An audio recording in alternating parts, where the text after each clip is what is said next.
Screwdriver দিতেছে আর ও নিজে ও উঠে ওই যে আগে আর ওই স্ক্রুড্রাইভার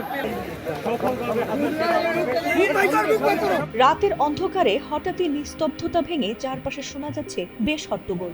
শুরুতে বোঝার কোনো উপায় নেই যে আসলে ঘটনা কি আর কেনই বা লোকজন রাত বিরাতে জড়ো হয়েছে এক বিশাল বৈদ্যুতিক টাওয়ারের সামনে। তবে খানিক বাদে টর্চের আলোয় দেখা মিলল এমন এক অদ্ভুত দৃশ্যের যা দেখার জন্য বোধহয় প্রস্তুত নন অনেকেই। আর সেই অদ্ভুত ভিডিও ছড়িয়ে পড়েছে সামাজিক মাধ্যমগুলোতে।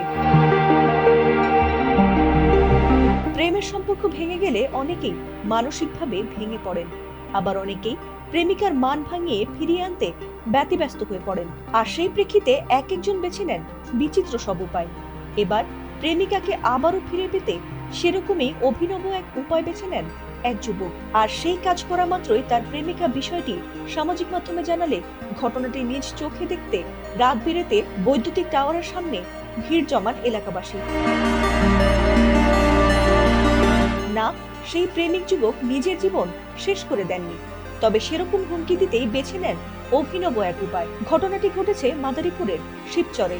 সেখানে হাসান শিকদার নামের এক যুবক তার প্রেমিকাকে ফিরে পেতে প্রেমিকার বাড়ির কাছাকাছি 460 ফুট উচ্চতার এক বড় বৈদ্যুতিক টাওয়ারের উপর উঠে পড়েন। আর উঠেই প্রেমিকাকে মান ভাঙাতে ফোনে একের পর এক কল করেন, এমনকি তিনি আত্মহননের হুমকিও দেন। আর সেই বিষয়টি আতঙ্কিত হয়ে সামাজিক মাধ্যমে জানিয়ে দেন তার প্রেমিকা। আর তাতেই ঘটনাটি জানাজানি হয়ে চাঞ্চল্য ছড়ায়। আর এমন অদ্ভুত দৃশ্য নিজ চোখে দেখতে সেখানে ভিড় জমান এলাকাবাসীও। রোববার সন্ধ্যার পর শিরুয়াইল ইউনিয়নের দফাদারকান্দি এলাকায় এই ঘটনাটি ঘটেছে বলে জানা গেছে।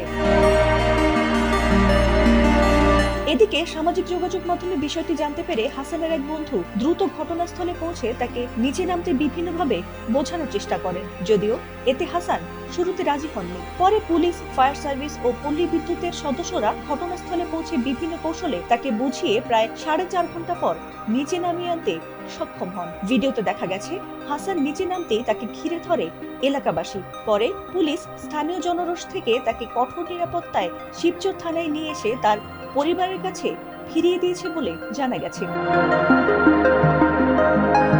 ফাতিমা সুলতানা, এটিএন বাংলা।